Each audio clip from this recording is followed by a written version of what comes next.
All right, buckle up, history buffs and movie fanatics. You know, most World War II movies just slap on some old uniforms and call it a day. But if you're like me, someone who actually cares about the nitty-gritty, the tactics, the equipment, what these brave men and women really went through, then you can spot those shortcuts a mile away. Even veterans and military historians are like, no. Well, good news. I've got 10 films for you that absolutely, positively nailed it.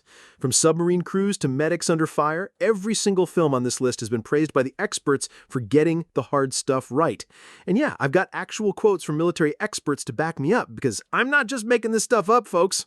First up, let's talk about Memphis Belle. This movie tells the incredible true story of a World War II bomber crew gearing up for their 25th mission. And back then, if you survived 25 missions, you got to go home. Can you imagine the pressure? The filmmakers, get this, started from a William Wyler documentary and then did everything they could to keep it historically accurate. They even used real B-17 bombers, 5 actual planes, no CGI.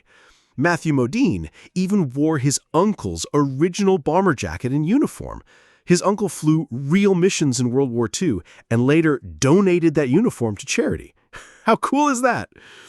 Military historians like James Rogers pointed out how spot on the details were, especially at the end when the bomber tries to land back in England, all busted up, fuel leaking, landing gear damaged. Rogers said it perfectly captured the real-life dangers these crews faced. And the Army's military strategy professor, John Curatola, backed him up, explaining that while the movie didn't show one exact historical mission, everything you see in it, planes colliding, crew trapped by centrifugal force, mechanical failures, those things really happened during real missions. That's how accurate it was. Now, if we're talking about accuracy in war films, Das Boot is legendary. Whew. It follows the German submarine U-96 crew during World War II, and director Wolfgang Petersen went completely crazy about accuracy. He built a full-scale submarine set with hydraulics that made it tilt and shake violently. The actors actually trained like real submariners and stayed out of sunlight so they'd look authentically pale. Dedication, people! And Petersen didn't just guess, he had real commanders advising him every single day.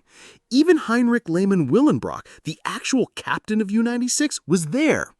The author of the original book, Lothar Gunther Buchheim, wasn't thrilled about Petersen turning his anti-war story into more of an action movie, but even he admitted the technical accuracy was unbelievable. He said, and I quote, "When I entered that boat replica for the first time in over 35 years, a reproduction of a Type 7C U-boat pressure hull, it hit me like a shock. I thought everything would be made of styrofoam, paper mache, or plywood, but then I saw you could touch every hand wheel, every valve, even the depth control buttons. I was surrounded by the same gauges I'd once seen in action." That's the power of authenticity right there. This next one, Downfall, is about Hitler's final days, trapped in a Berlin bunker as Germany collapsed around him. The filmmakers went all in to make it accurate, basing it directly on memoirs from Hitler's secretary, even including actual documentary footage of her. Talk about primary sources. Ian Kershaw, basically the leading Hitler historian out there, said Downfall nailed it, not just historically, but emotionally too. The bunker's atmosphere, how Nazis switched from parties to talking about taking their own lives instantly? Exactly right. Kershaw said Bruno Ganz gave the most accurate performance of Hitler he ever seen. He said, "This is the only one which to me is compelling. Part of this is the voice. Ganz has Hitler's voice to near perfection. It is chillingly authentic." Lots of people hated this movie because it humanized Hitler too much. But Kershaw argued it captured those final terrible days in a way no history book or documentary ever could. It really makes you think, doesn't it? Directed by none other than Angelina Jolie, Unbroken tells the true story of Louis Zamperini, a U.S. Olympic runner who crashed during World War II, survived 47 days stranded at sea, then ended up captured by the Japanese. One standout scene is an aerial dogfight. brief but incredibly detailed. Lieutenant Colonel Matt Zine, a real pilot, scored the scene 9 out of 10 for accuracy. He pointed out how perfectly they captured the aerial combat, the attack patterns, how the crews reacted, even brass shell casings flying out of wings. Louis Zamperini himself got to see an early cut right before he died in 2014. Angelina Jolie personally brought it to him on a laptop. That's how committed they were to honoring the true story. If that doesn't tell you something about their dedication, I don't know what will. There have been plenty of movies about D-Day, but almost none have nailed it like The Longest Day. Huge ensemble cast, and lots of the actors had actually served in World War II. The movie was based on Cornelius Ryan's book, written directly from interviews with real D-Day veterans and civilians. Producer Frank McCarthy knew from the start he couldn't fake the accuracy, so he hired real military experts, both Allied and German. We're talking actual German generals like Günther Blumentritt and fighter ace Josef Briller. They even brought in Rommel's wife as a consultant. Plus, 700 real soldiers were extras just to keep it completely authentic. Did all that pay off? Absolutely. The Longest Day earned $50 million at the box office back then. That would be like $500 million today. Whistle! It's still considered one of the most accurate World War II films ever made. Even John Wayne himself said he took the role because he knew the movie was genuinely important. Now that's a stamp of approval. This movie is about General George Patton, one of World War II's most famous and controversial figures. You've probably seen clips from the opening, the famous scene with Patton standing in front of that massive American flag, giving a super intense speech about how Americans love fighting. According to military historian Carlo D'Este, that speech is almost exactly word for word what Patton actually said to his troops in real life. But getting this movie made was a total nightmare. They were filming in Spain, and the Spanish army absolutely hated the script, thought it made Patton look like a complete jerk.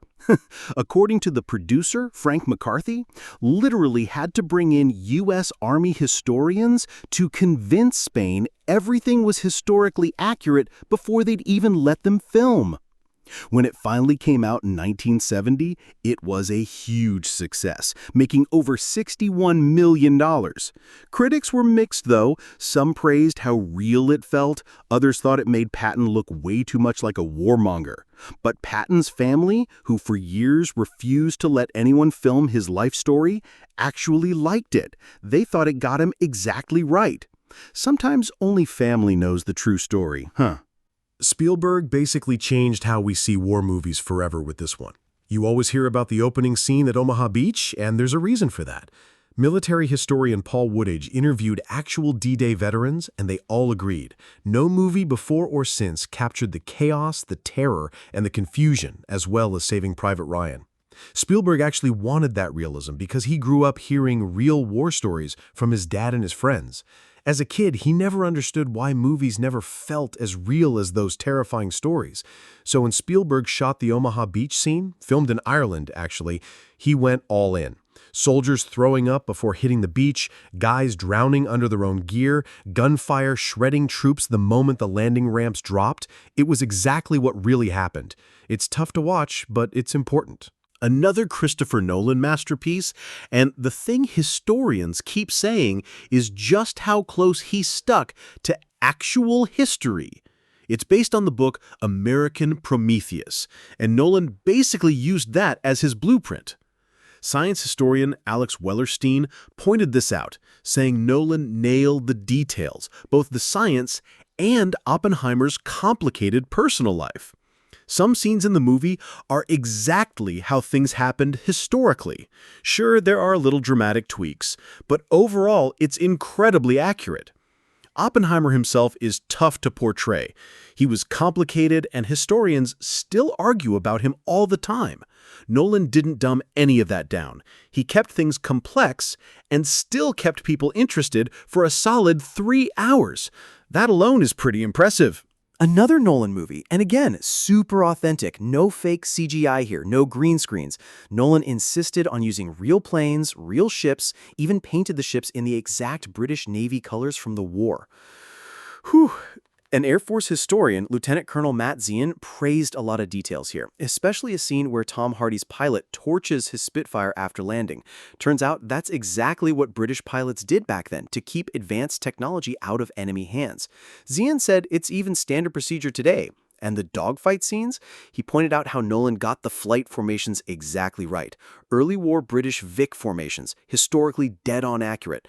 Nolan himself said they used actual vintage Spitfires for all the flying scenes, and only built exact replicas when they needed to crash something because the real planes were priceless pieces of history. Now that's respecting history. Mel Gibson has had his controversies, sure, but you've got to hand it to him. He takes filmmaking seriously, especially with history. Hacksaw Ridge is a perfect example.